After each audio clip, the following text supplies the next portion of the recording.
वह आदमी अपने सामने रखे जादुई हथियार को देखकर मंत्रमुग्ध हो गया। उसने एक ही हाथ से उसे उठा लिया, जबकि उसका वजन 90 मिलियन टन था। फिर उसने उसे मोड़कर अपनी कमर से ऐसे बांध लिया जैसे वह कोई साधारण वस्तु हो। असल में वह हथियार हजारों साल पुराना था, जादू अकादमी का सबसे प्राचीन अवशेष। उसे अब तक कोई भी महान जादूगर नहीं उठा पाया था, लेकिन इस आदमी ने केवल अपनी शारीरिक ताकत के दम पर यह कर दिखाया। वह अकादमी में चयन परीक्षा देने आया था। उसके पास असाधारण शारीरिक शक्ति थी, लेकिन जादू बिल्कुल नहीं आता था, इसलिए वह वहाँ छोटे मोटे काम करता था। फिर भी उसे विश्वास था कि अगर उसे सही हथियार मिल जाए तो वह किसी भी जादूगर से कम नहीं रहेगा। एक दिन वह अपने दोस्त के साथ अभ्यास कर रहा था, तभी एक जादूगर वहां आया। उसने एक साधारण कर्मचारी को अभ्यास करते देख गुस्से में उन पर जादू कर दिया, जिससे उसका दोस्त घायल होकर गिर पड़ा। गुस्से में वह आदमी जादूगर पर टूट पड़ा, लेकिन जैसे ही वह हमला करने वाला था, एक शक्तिशाली गुरु ने उसे रोक लिया। बाहर से शांत दिखने वाला वह गुरु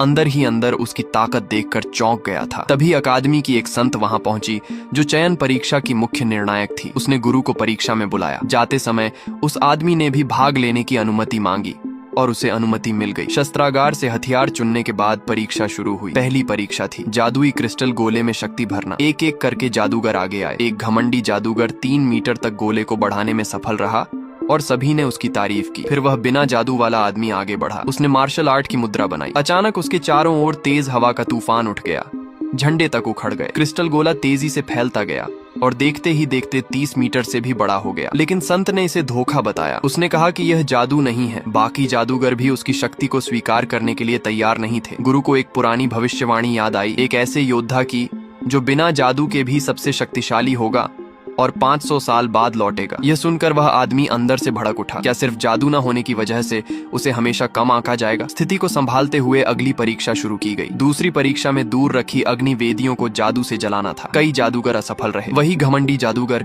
10 मीटर दूर एक वेदी जलाने में सफल रहा। अब वह आदमी आगे बढ़ा। वह पूरी तरह शांत था। उसने वेदियों की ओर देखा और फिर अपनी जेब से एक साधारण लकड़ी का खिलौना निकाल लिया।